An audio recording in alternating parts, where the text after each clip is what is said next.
How to set up hotlink protection in cPanel. This demo assumes you've already logged into cPanel and are starting on the home screen.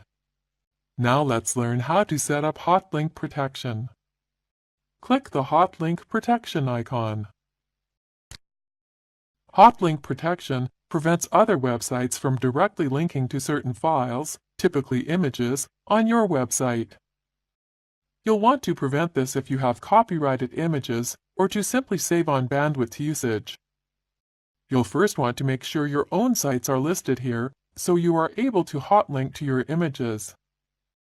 Enter all the file types you want to protect, and check the Allow Direct Requests box if you want to give the ability to manually enter URLs of a protected file.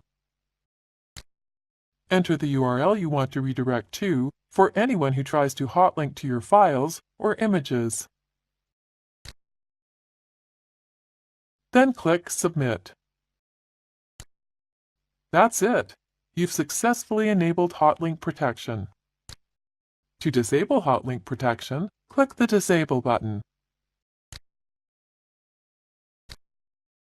This is the end of the tutorial. You now know how to use hotlink protection to prevent hotlinking to your files.